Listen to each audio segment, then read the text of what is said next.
Hello बच्चों, कैसे हो आप सब। मैं सचिन शर्मा, आपका फिज़िक्स टीचर, वेलकम करता हूं आपका हमारे स्टडी चैनल ब्लूप्रिंट डिजिटल में।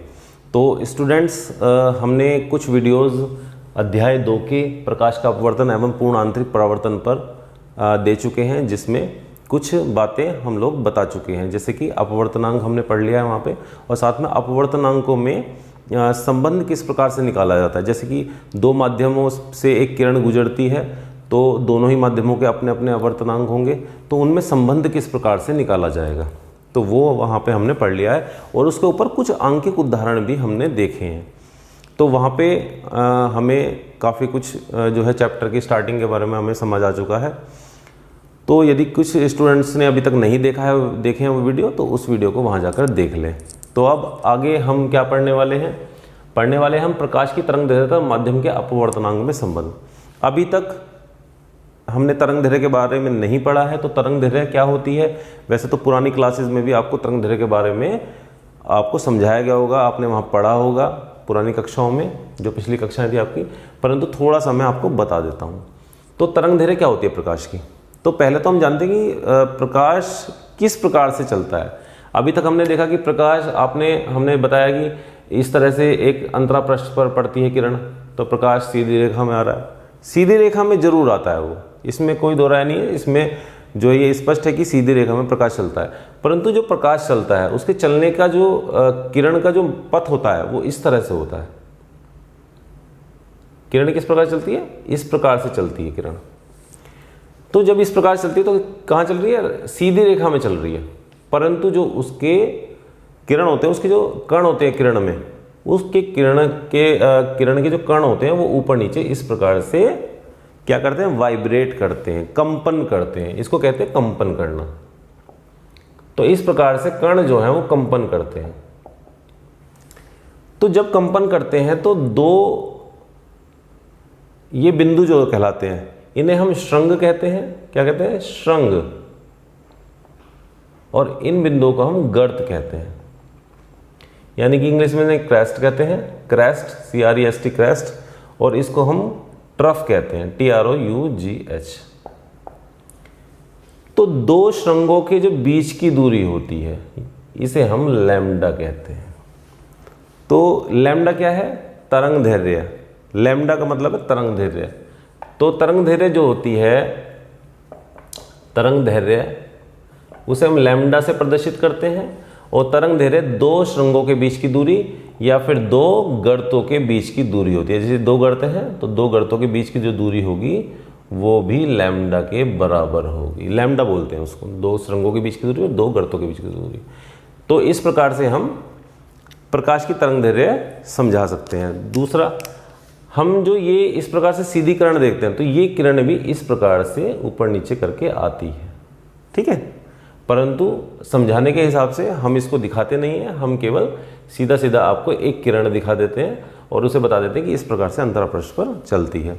तो ये मैंने क्यों आपको बताया? क्योंकि आगे जब कई चैप्टर्स आपके आएंगे, जो कि ये तो हमारा प्रकाशिकी का चैप्टर चल रहा है, प्रकाशिकी चल रही है इस टाइम, तो मॉडर्न फिजिक्स आएगी आपकी, तो उसके अंदर इसका प्रयोग होगा कि किस तरह से किरणें चलती हैं, ठीक है। तो आते हैं बात प्रकाश की तरंगदैर्घ्य माध्यम के अपवर्तनांकों में संबंध। तो आपको पता चल गया तरंगदैर्घ्य लैम्डा से प्रदर्शित करते हैं और अपवर्तनांक तो आपको पता ही है, n से प्रदर्शित करते हैं। तो इनमें संबंध कैसे निकाला जाएगा? इन दोनों के बीच क्या संबंध है? लैम्डा और n के बीच में क्या संबंध बनता है? तो इसे निकालने के लिए हम ये कहते हैं कि जब प्रकाश एक माध्यम से दूसरे में और दूसरे तीसरे माध्यम में जाता है, तो अलग अलग माध्यमों में प्रकाश की चाल जो होती है, चाल यानी कि v चाल जो होती है, ये भिन्न होती है। सभी में डिफरेंट होती है। क्या होती है? ये सभी में भिन्न होगी। यानी कि यदि प्रकाश माध्यम 1 में है तो उसकी चाल v1 होगी, यदि माध्यम 2 में है तो उसकी चाल v2 होगी। तो मान लो मैं ये मान लेता हूँ कि प्रकाश माध्यम 1 से माध्यम 2 में जाता है, तो क्या मान लेते हैं इसका कि प्रकाश माध्यम 1 से माध्यम 2 में जाता है। तो माना प्रकाश माध्यम 1 से माध्यम 2 में गति करता है। तो 2 पे जाएगा तो उसका अपवर्तन हो जाएगा। तो अपवर्तन होने में हम कहते हैं कि माध्यम 2 का 1 के सापेक्ष अपवर्तनांक हम लोग निकालते हैं। तो अपवर्तनांक कैसे निकलेगा? माध्यम 2 का अपवर्तनांक निकाल रहे हैं, किसके सापेक्ष? 1 के सापेक्ष। यानी कि ये अंतरा पृष्ठ होता है, यहाँ माध्यम 1 मान लेते हैं हम और ये माध्यम 2 मान लेते हैं। किरण इस तरह से आती है और इस तरह से चली जाती है, ठीक है, ये अभिलंब होता है। तो यहाँ एक कोण बनता है, तो आपतित किरण ये और अपवर्तित किरण ये। तो माध्यम 2 का अपवर्तनांक निकालते हैं 1 के सापेक्ष। तो कैसे निकलता है? तो माध्यम 2 का निकाल रहे हैं तो हम क्या लिखेंगे? N2, और 1 के सापेक्ष निकाल रहे हैं तो 1 को इधर लिख देंगे। तो माध्यम 2 का अपवर्तनांक 1 के सापेक्ष, तो इसे कहते हैं V1/V2। इस अध्याय की पहली वीडियो में हम ये बता चुके हैं। तो 1N2 बराबर V1/V2, इस तरह से हम लोग अपवर्तनांक निकालते हैं, ठीक है। अब आती है बात V की, कि V का मान क्या होता है। यदि हम कहें कि V का मान V बराबर F लैम्डा होता है। अब आप पूछेंगे F क्या है? यहाँ पे F है आवृत्ति, F को कहते हैं आवृत्ति। लैम्डा में पता चल गया, V चाल है प्रकाश की, लैम्डा आपको पता चल गया 2 श्रृंगों के बीच की दूरी या 2 जो है गर्तों के बीच की दूरी। F है आवृत्ति। यहाँ पे हम V की जगह हम मान रखने वाले हैं, V का मान F लैम्डा होता है, ये रखने वाले हैं। तो F होती है आवृत्ति। किस की आवृत्ति होती है? ये आवृत्ति होती है स्रोत की। स्रोत कौन सा स्रोत? प्रकाश स्रोत। जिस स्रोत से प्रकाश आ रहा है, जैसे कि सूर्य हो सकता है, सूर्य से प्रकाश आ रहा हो, तो प्रकाश स्रोत कौन सा है? सूर्य है। तो इस टाइम हम क्या लिखेंगे? हम प्रकाश स्रोत, क्योंकि हमें पता नहीं है प्रकाश स्रोत कहाँ से प्रकाश हमें मिल रहा है। तो प्रकाश स्रोत की आवृत्ति होती है, और ये हमेशा आप याद रखना कि प्रकाश स्रोत की जो आवृत्ति होती है वो कभी भी चेंज नहीं होती, वो कभी भी नहीं बदलती। यानी कि F क्या है? वो कभी भी परिवर्तित नहीं होगी। चाहे आप एक माध्यम से दूसरे में ले जाओ, दूसरे से तीसरे में ले जाओ, तीसरे से चौथे में ले जाओ, किसी भी माध्यम में चली जाए, चाहे वो जल में चली जाए, चाहे वो पानी आपका कांच में चली जाए, चाहे वो अभ्रक में चली जाए, चाहे वो और किसी भी जगह चली जाए, उसकी आवृत्ति कभी भी परिवर्तित नहीं होती। यानी कि F क्या है? प्रकाश स्रोत का गुण है। ये क्या है? गुण है प्रकाश स्रोत का, और ये गुण प्रकाश स्रोत का कोई भी चेंज नहीं कर सकता, कोई भी परिवर्तित नहीं कर सकता। इसलिए F क्या हुई? आवृत्ति, ठीक है। तो हम यहाँ पे इसका मान रख देते हैं। तो V1 क्या हो गया? F lambda 1। F परिवर्तित नहीं होता, इसे हम लिख देते हैं परिवर्तित नहीं होती, किसी भी माध्यम में परिवर्तित नहीं होती। तो V1 बराबर F लैम्डा 1, V2 बराबर F लैम्डा 2। तो क्या आ गया हमारे पास? 1N2 बराबर V1/V2 बराबर लैम्डा 1/λ2। तो ये हमारे पर एक संबंध आ जाता है आवृत्ति और तरंग दैर्घ्य के बीच, कि 1N2 बराबर क्या होगा? लैम्डा 1/λ2, ठीक है। तो इस प्रकार से हम इसका आपस में सूत्र निकाल सकते हैं, संबंध निकाल सकते हैं। तो स्टूडेंट्स, अब हम पार्श्विक विस्थापन देखेंगे। पार्श्विक विस्थापन होता क्या है? तो क्या होता है पार्श्विक विस्थापन? यानी कि लेटरल डिस्प्लेसमेंट। पार्श्विक विस्थापन निकलता कहाँ है वो हमें समझने की ज़रूरत है। तो इसमें आपको ये समझना होगा कि हम एक कंडीशन इसमें लेके चलते हैं। हम ये कहते हैं कि एक प्रकाश किरण जब एक कांच के एक आयताकार गुटके पर, इसे आयताकार गुटका ले लिया हमने, कांच का एक आयताकार गुटका जिसकी मोटाई t है, कांच की मोटाई t है, उस पर आपतित होती है किरण। तो आपतित होने के बाद वो अभिलंब से किसी कोण पर नीचे की ओर चली जाती है, और यहाँ पर आने के बाद में जब B बिंदु पर आती है तो ये फिर से अपवर्तित होकर ये बाहर चली जाती है। इसका मतलब पहले ये वायु से कांच में जाती है, फिर कांच से फिर वापस वायु में चली जाती है। इसका मतलब किरण पहले माध्यम वायु से माध्यम 2 कांच में जाती है, फिर पुनः फिर वो दोबारा से अपने जो उसका शुरुआत में माध्यम था उसमें वापस लौट आती है।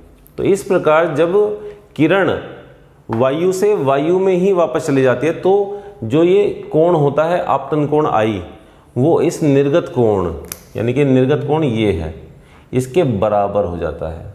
तो निर्गत कोण को मैंने ई लिया है, ई का मतलब इमर्जेंट एंगल, इमर्जेंट एंगल निर्गत कोण को बोलते हैं। तो निर्गत कोण क्या है यहाँ पे ई, तो यहाँ पे हम लिखते हैं कि आपतन कोण आई बराबर निर्गत कोण, निर्गत कोण ई।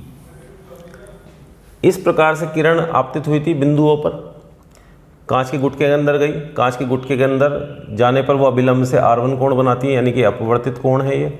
और जब ये नीचे जाकर गुटके पर अपने तल पर टकराती है तो ये बाहर निकल जाती है यहाँ से अपवर्तित होकर, और ये अपवर्तित होकर बाहर क्योंकि वायु में ही निकली है तो ये जो किरण होगी BC वो OA के समांतर हो जाती है, यानी कि BC जो होगी किरण BC समांतर हो जाती है। समांतर के लिए दो इस तरह से जो है हम रेखाएं खींच देते हैं, इस तरह से समांतर बताते हैं, समांतर किरण AO यानी कि किरण BC किरण AO के समांतर हो जाती है क्योंकि वो वायु से फिर वापस वायु में ही आ जाती है।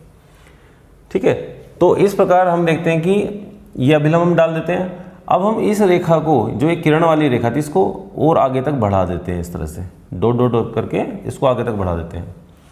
तो ये निर्गत किरण है और ये वास्तविक किरण की रेखा है। तो जब निर्गत किरण अपनी आपतित किरण के समांतर हो जाती है तो उन दोनों के बीच की दूरी को हम कहते हैं d, और d को ही हम यहाँ पर पार्श्विक विस्थापन कहते हैं। क्या कहते हैं? पार्श्विक विस्थापन। तो ये आपतित किरण है और आपतित किरण जब यहाँ इस बिंदु पर आती है तो अपवर्तित होकर वापस समांतर किरण के रूप में बाहर निकल जाती है गुटके से। तो इन दोनों के बीच की दूरी क्या कहलाएगी? हमारी पार्श्विक विस्थापन, इन दोनों के जो बीच की दूरी है। अब हम क्या करते हैं कि इस d का हमें मान निकालना है, इस d का हमें सूत्र निकालना है। तो सूत्र कैसे होगा? हम क्या करते हैं कि जो ये किरण बाहर निकलती है ये एक कोण बनाती है जो अपवर्तित किरण के साथ में, जो अपवर्तित किरण है और जो ये किरण हमने पीछे की ओर बढ़ाई है, इस किरण में और इस किरण में जो है कितने डिग्री का कोण होगा? I माइनस R1 का कोण होगा। कितना कोण होगा? I में से जब हम R1 घटा देंगे तो ये कोण हमारा बच जाएगा, तो I माइनस R1 का कोण होगा। इसको यदि आप समझो, इसको यदि आप समझना चाहते हैं कि भाई ये कोण कितना होगा, तो मैं बता देता हूँ कि एक रेखा ये इस तरह से जा रही है, एक रेखा इस तरह से जा रही है और एक ये सीधी रेखा है।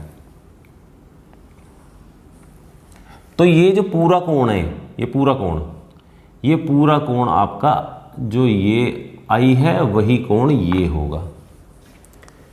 जब दो रेखाएं आपस में काटती हैं किसी बिंदु पर तो आमने सामने के जो कोण होते हैं वो कोण आपस में बराबर होते हैं, यानी कि ये कोण इसके बराबर होगा। इसी प्रकार जो ये I कोण है ये इस रेखा और इस रेखा से बना हुआ है, यानी कि ये I कोण इस पूरे कोण के बराबर होगा, इस पूरे कोण के।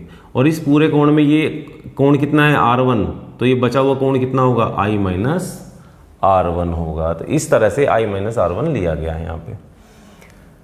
तो अब हम बात करेंगे त्रिभुज की। हम एक त्रिभुज देखते हैं यहाँ पे ON1B, ON1B। तो हम लेते हैं त्रिभुज ON1B में। इस त्रिभुज में क्या देखते हैं हम कि ये वाला कोण जो है वो 90 डिग्री का बनता है। तो ये कौन सा त्रिभुज हो गया? समकोण त्रिभुज हो गया। इस त्रिभुज में ये क्या हो गया? कोण, इस कोण के जो सामने की भुजा होगी वो हमेशा लंब कहलाएगी। इस कोण के जो सामने की भुजा क्या कहलाएगी? लंब। तो हम यहाँ से कोस R1 जो कोस निकाल लेते हैं, कोस R1 निकाल लेते हैं। तो कोस R1 बराबर, कोस R1 को हम कहते हैं आधार बटे कर्ण। क्या कहते हैं? आधार बटे कर्ण। तो इसके जो सामने की भुजा होती है ये आधार होती है और जो 90 डिग्री के सामने की कोण भुजा होती है वो कर्ण होती है। तो आधार कितना है? आधार आपका ये होगा, ये लंब होगा, ये आधार होगा, यानी ON1 क्या है, ये आधार है आपका ON1। और कर्ण क्या होगा आपका, OB होगा बटे OB। तो cos R1 बराबर ON1 बटे OB। ON1 कितना है आपका, ON1 कितना है, ON1 जो है वो गुटके की मोटाई है जो कि है T हमारा। तो ये कितना आ जाता है, T बटे OB। और यहाँ से हम OB निकाल लेते हैं, OB को ऊपर ले आते हैं, OB बराबर T बटे cos R1। ये हमारी पहली समीकरण इसकी बन जाती है। अब बात करते हैं हम दूसरे त्रिभुज में। एक त्रिभुज और लेते हैं। वो त्रिभुज कौन सा है, OBL त्रिभुज OBL में। OBL में आप देखोगे कि ये एक लंब डाला गया है। तो ये लंब जो है यहाँ पर कितना डिग्री का कोण बनाएगा, 90 डिग्री का कोण बनाएगा। तो और इसमें एक कोण ये वाला भी बना हुआ है। तो इस कोण के सामने की भुजा क्या होगी, लंब। और जो 90 डिग्री के सामने की भुजा होती है वो होती है कर्ण। तो लंब ये है, आधार ये है, कर्ण ये है। तो इसमें हम लगाएंगे साइन का फॉर्मूला। यहाँ हमने कोस का लगाया था, यहाँ हम साइन का लगाएंगे। साइन I माइनस R1 बराबर I माइनस R1 बराबर, तो साइन होता है लंब बटे कर्ण। क्या होता है, लंब बटे कर्ण, लंब बटे कर्ण हो जाता है। तो लंब कितना है हमारा, इसके सामने की भुजा जो होगी लंब होगी। तो लंब कितना है, BL। कितना है लंब, BL। और कर्ण कितना है, कर्ण 90 डिग्री के सामने की भुजा होती है, यानी कि OB होती है। अब जो हमारा है BL कितना लिया हुआ है हमने, D लिया हुआ है, पार्श्विक विस्थापन है हमारा ये। तो इसे हम रख देते हैं D और नीचे OB आ जाता है। अब आप OB को निकाल लो। तो OB बराबर D बटे साइन I माइनस R1। ये आपका इस तरह से आ जाता है। तो आप ये देखते हो कि ये समीकरण 2 में और समीकरण 1 में दोनों में OB के ही मान रखे हुए हैं। ये भी OB का मान है और ये भी OB का मान है। इन दोनों मानों को बराबर कर लेते हैं। कैसे कि समीकरण 1 व 2 से T बराबर T कोस R1 बराबर T बटे कोस R1 बराबर D बटे साइन I माइनस R1। अभी हम यहाँ से D निकाल लेते हैं। तो इस तरह से गुणन हो जाता है, इसकी गुणा इससे हो जाएगी, इसकी गुणा इससे हो जाएगी। तो आ जाएगा D बराबर, इस कोस R1 को इधर छोड़ दो। तो D बराबर T sign I minus R1 बटे कोस R1। तो इन दोनों गुणा होगी, इसको हमने यहीं छोड़ दिया नीचे ही, और ये ऊपर चला गया। तो T sign I minus R1 बटे कोस R1। इस प्रकार से ये फॉर्मूला हमारा निकल जाता है। अब इसमें एक बात और आती है, हम एक स्थिति रख देते हैं। अब इसकी स्थिति क्या रखते हैं हम इसकी, हम कहते हैं कि यदि ये कोण, आपतन कोण बहुत छोटा हो, क्या हो, ये कोण बहुत छोटा ले लेते हैं। हम कहते हैं कोण यदि बहुत छोटा हो। हमने कहा आपतन कोण बहुत छोटा है, तो जब कोण बहुत छोटा होता है, कोण को बहुत छोटा ले लिया, यानी कि कोण जो है बहुत छोटा बनता है, तब साइन और कोस जो होते हैं ये हम हटा देते हैं। ठीक है, साइन और कोस को हम छोड़कर केवल हम कोण लिख सकते हैं। जैसे कि D बराबर T I माइनस R1 बटे R1। इस तरह से हम इस सूत्र को इस तरह से लिख सकते हैं जब आपतन कोण बहुत छोटा है। तो D बराबर T I माइनस R1 बटे R1, साइन और कोस को हम हटा देते हैं। अब आप एक चीज़ देखोगे, जब ये विरल माध्यम था, वायु क्या होता है, विरल माध्यम होता है, और कांच क्या होता है, सघन होता है। वायु के मुकाबले जो होता है वो सघन होता है। तो जब जो है किरण विरल से सघन में जाती है तो अभिलंब की ओर झुक जाती है। तो यानी कि R1 जो था वो I से छोटा था, और I हमने कह दिया बहुत छोटा है, तो R1 क्या हो जाएगा, और भी छोटा हो जाएगा। क्या हो जाएगा, और भी छोटा हो जाएगा। तो हम क्या करेंगे इसमें कि हम D बराबर इस R1 को भी यहाँ पे छोड़ देंगे, जो नीचे बटे में R1 है इसको भी हम यहाँ पर छोड़ देंगे, यानी कि हम कोमा लगा के R1 जो है बराबर 1 ले लेंगे। इसको R1 क्या ले लेंगे यहाँ पर 1 नीचे वाले R1 को लगभग 1 ले लेंगे, तो हम इसे छोड़ सकते हैं यहाँ पे। कब, किस स्थिति में? जब I आपतन कोण बहुत छोटा है। अब हम क्या करेंगे, यहाँ पे यहाँ से I बाहर निकाल लेंगे।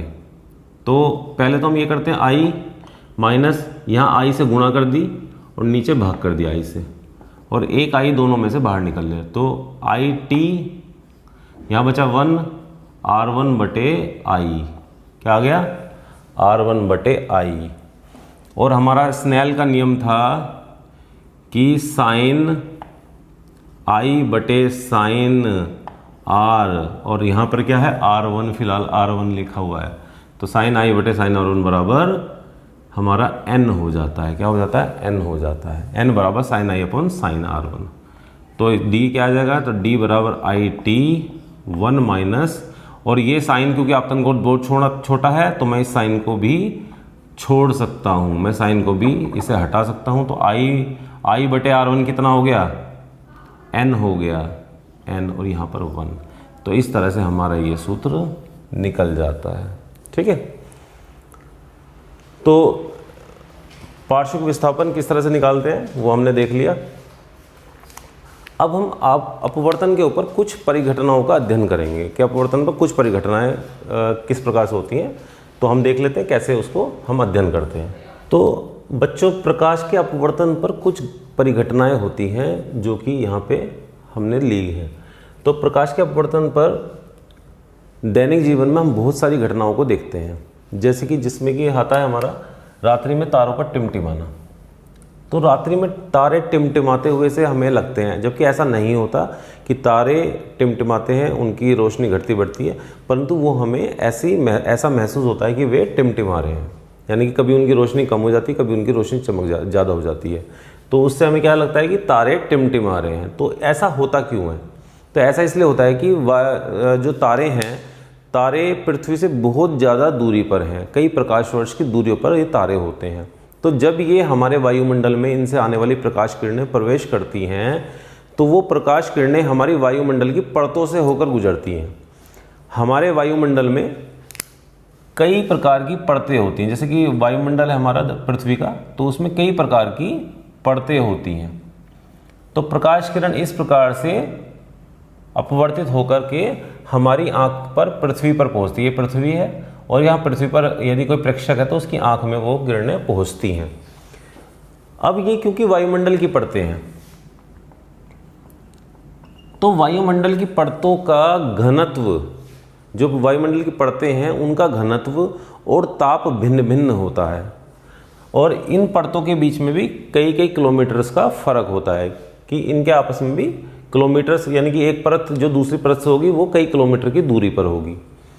तो जब तारों से आने वाली, ये जो तारे हैं, मान लीजिए तारे हैं हमारे, तारों से आने वाली प्रकाश किरण इन परतों से होकर गुजरती है, तो परतों के घनत्व, विभिन्न परतें जो उनके घनत्व अलग अलग होंगे और उनके ताप भी अलग अलग होंगे, जिसके वजह से उनका जो अपवर्तनांक होगा n, वो भी सभी परतों के लिए अलग अलग होगा। तो जब ऊपर से अंतरिक्ष से, तारों से प्रकाश किरणें आती हैं तो विभिन्न परतों से अपवर्तित होती हैं, यानी कि ये प्रकाश किरण यहाँ पड़ती है, फिर ये यहाँ पड़ती है, यहाँ अभिलंब आ जाता है, यहाँ पे दूसरा अभिलंब आ जाता है, फिर ये अभिलंब आ जाता है, फिर यहाँ अभिलंब आ जाता है। तो इस प्रकार से ये अपवर्तित होती हुई प्रेक्षक की आंखों तक पहुँचती हैं। इस जो है परिघटना में वायुमंडल, क्योंकि वायुमंडल यहाँ पे लिया गया, तो वायुमंडल में वायु की गति भी सक्रिय होती है, वायु की गति भी है, वहाँ पे वायु भी चल रही है, हवा भी चल रही है। तो हवा की गति के कारण इनके जो घनत्व और ताप हैं परतों के, वो बदलते रहते हैं। मान लीजिए एक परत का ताप जो है वो 40 डिग्री सेल्सियस है, तो उसका थोड़ी देर में घट का ताप वायु की गति के कारण, क्योंकि वायु एक स्थान से दूसरे स्थान पर जा रही है, तो उसकी गति के कारण इनके ताप में परिवर्तन आता रहता है। जैसे कि 40 डिग्री से वो मान लीजिए 40.5 डिग्री हो जाता है।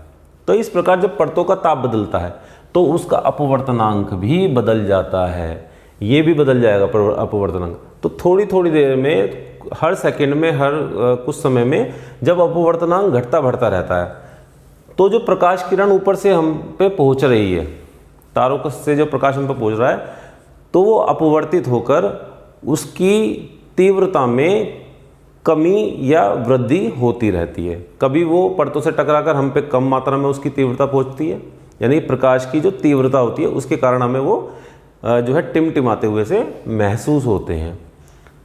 वायुमंडल से हवा चल रही है, प्रकाश का परतों का ताप बदल रहा है, तो अपवर्तनांक भी बदल रहा है। इससे क्या होगा कि कभी तो तारों से आने वाला प्रकाश हमें तेज महसूस प्रतीत होगा, कभी वो उससे तेज से मंदा महसूस होगा, कम महसूस होगा, जिसकी वजह से तारे हमें टिमटिमाते हुए से लगते हैं,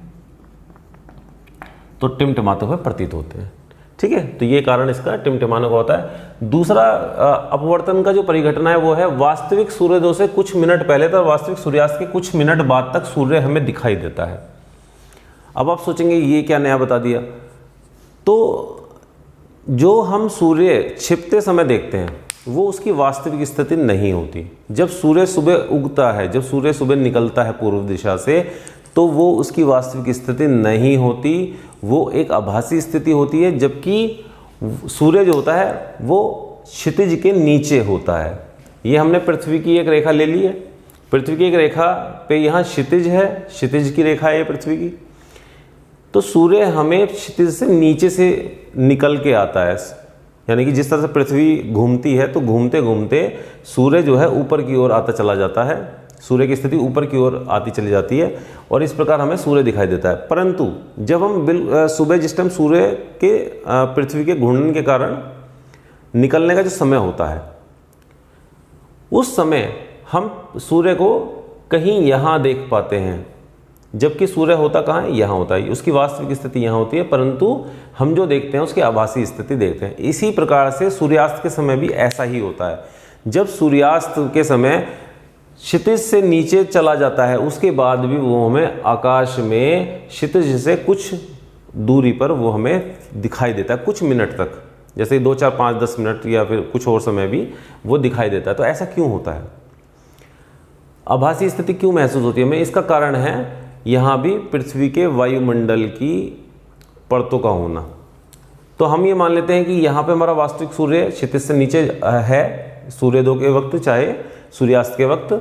तो जब इससे चलने वाला प्रकाश वायुमंडल से होकर गुजरता है, और वायुमंडल से होकर गुजरते हुए वो विरल माध्यम से सघन माध्यम में पहुँचता है, परतों में सघन माध्यम में पहुँचता है, तो वो अभिलंब की ओर झुकता चला जाता है और प्रेक्षक तक प्रकाश पहुँचता है। वह प्रकाश हमें इस आभासी सूर्य का एहसास कराता है कि जैसे कि सूर्य यहाँ पर हो, जबकि वो एक्चुअल में छिप चुका होता है। ठीक है, सूर्योदय और सूर्यास्त हो चुका होता है, जबकि वो हमें आकाश में ही क्षितिज से कुछ दूरी पर दिखाई देता है। तो ये जो परिघटना होती है अपवर्तन के कारण होती है। आते हैं बात तीसरी परिघटना, एक पानी से भरा तालाब। यदि हम एक तालाब को देखते हैं, हम तालाब के पास जाते हैं दिन के वक्त, दिन में जब हम तालाब के पास जाते हैं तो सूर्य का प्रकाश उस टाइम होता है, उस समय पर तालाब जो होता है हमें कम गहरा महसूस होता है, जबकि उसकी गहराई ज़्यादा होती है, हमें तालाब कम महसूस होता है। इस स्थिति में जो पानी होगा वो स्वच्छ पानी होना चाहिए, जब भी हमें परिघटना समझ में आ सकती है, क्योंकि हमें स्वच्छ पानी के कारण उसकी तली दिख जाती है तालाब की। ठीक है, तो हम ये मानते हैं कि एक तालाब है, तालाब में कोई हमने बिंदु ले लिया, कोई बिंदु है, उस बिंदु से कोई किरण हम तक पहुंच रही है, तो किरण जब जाएगी हम तक तो वो यहाँ पर जो इसकी सतह है पानी की, उस सतह पर टकराएगी और इसका अपवर्तन होगा। तो ये सघन माध्यम है और यहाँ ऊपर वायु है तो विरल माध्यम है, तो पानी क्या हो गया, ये सघन माध्यम हो गया, और यहाँ पे विरल माध्यम है भार। तो सघन माध्यम से जब विरल माध्यम में किरण जाती है तो अभिलंब से या अभिलंब से दूर हट जाती है, तो दूर हट के वो हमारी आंख तक पहुंचती है और हमें जो है तालाब की स्थिति पता चलती है। यदि हम इसको पीछे की ओर बढ़ा दें, इस रेखा को, जो ये रेखा इसको पीछे की ओर बढ़ा दें, तो ये हमें आई से आती हुई महसूस होती है। तो जो इस बिंदु का प्रतिबिंब कहाँ बन रहा है, यहाँ पर बन रहा है, इस बिंदु का प्रतिबिंब यहाँ बनता है, तो हमें ऐसा महसूस होता है जैसे किरण कहाँ से आ रही हो, आई से आ रही हो, तो तालाब की इतनी ऊंचाई हमें, इतनी गहराई हमें दिखाई नहीं देती, हमें प्रतीत नहीं होती, हमें प्रतीत होती है इतनी गहराई। हमें ऐसा लगता है जैसे तालाब केवल इतना ही गहरा है, जबकि उसकी गहराई इतनी है।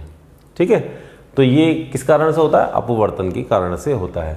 ऐसे ही एक चौथी स्थिति है इसकी कि जल में डूबी हुई वस्तु का मूड़ा प्रतीत होना। तो जल का एक कुंड हमने ले लिया, हमने कहा एक पेंसिल इसमें पड़ी हुई है, कुंड में, या कुंड कह लीजिए या फिर कोई बाल्टी कह लीजिए, टब कह लीजिए, कोई भी टब ले लिया हमने, छोटा टब ले लिया, पानी से भरा है वो, और उसमें एक पेंसिल इस तरह से रखी है। तो पेंसिल का कुछ हिस्सा बाहर है और कुछ हिस्सा अंदर है पानी के। तो जो पानी के अंदर हिस्सा है उससे चलने वाली जो प्रकाश की किरण, यानी कि इस बिंदु से चलने वाली प्रकाश की किरण, ए से चलने वाली प्रकाश की किरण, जब यहाँ अभिलंब पर, यहाँ पानी की सतह पर टकराती है और उससे बाहर निकलती है, अपवर्तित हो जाती है, तो ये अभिलंब है। तो ये यहाँ से अभिलंब से टकराकर, क्योंकि सघन माध्यम से विरल में जा रही है, तो ये अभिलंब से दूर हटके इस तरह से चली जाती है। तो ये व्यक्ति की आंख में पड़ती है, परंतु इस किरण को यदि पीछे की ओर खींचे, हम पीछे की ओर इसे डॉटेड लाइन से ड्रॉ करें, तो हमें ये पेंसिल का जो ये नोक है ये हमें यहाँ दिखाई देती है, इस जगह पे। तो पेंसिल हमें कितनी दिखाई देती है? इतनी बड़ी दिखाई देने के बजाय इतनी सी हमें दिखाई देनी स्टार्ट हो जाती है, इतनी दिखाई देती है। तो ये आभासी प्रतिबिंब बन जाता है प्रेक्षक की आंख पर। तो पेंसिल हमें कितनी दिखाई देती है? इतनी। और बाहर कैसी है? बाहर इस तरह से और दिखाई दे रही है इस तरह से, यानी कि यहाँ मुड़ी हुई हमें प्रतीत होती है, जैसे कि पेंसिल यहाँ से मुड़ गई हो। जैसे कि आपको भी दिखाई दे रहा होगा, पेंसिल इस तरह से मुड़ी हुई दिख रही है आपको, तो मुड़ी प्रतीत होती है। तो ये अपवर्तन की घटनाएं हैं, इनके ऊपर क्वेश्चंस आ जाते हैं और इसके बारे में हमें बताना होता है कि ऐसा क्यों होता है। ठीक है, तो 4 परिस्थिति मैंने आपको बता दी है अपवर्तन की। इस प्रकार से बहुत सारे एग्जाम्पल्स इस पर बनते हैं, तो वो आप पढ़ सकते हैं। और यदि आपको कुछ और डिटेल में पढ़ना हो तो ये चित्रा प्रकाशन की भौतिक विज्ञान की एक्टिव 12th की एक्टिव है, ये भौतिक विज्ञान की पार्ट 2। तो इसे आप डिटेल में पढ़ने के लिए आप मार्केट से ले सकते हैं। तो स्टूडेंट्स, वीडियो कैसा लगा? वीडियो यदि आपको अच्छा लगा हो तो लाइक कीजिए, सब्सक्राइब कीजिए, शेयर कीजिए, अपने जो है कलीग्स को बताइए कि हमारे ब्लूप्रिंट डिजिटल से वो इस वीडियो को देख सकते हैं। तो हम इसके नेक्स्ट वीडियो मिलते हैं। तो नेक्स्ट वीडियो में अपवर्तन ही चलेगा अभी हमारा, क्योंकि अपवर्तन का एक बहुत ही इंपॉर्टेंट टॉपिक है जो कि अभी रह गया है, पूर्ण आंतरिक परावर्तन। ठीक है, पूर्ण आंतरिक परावर्तन क्या होता है, हम इसको वहाँ डिस्कस करेंगे। तो तब तक के लिए आपसे विदा लेते हैं, तो नेक्स्ट वीडियो में मिलते हैं। Okay, thank you for watching.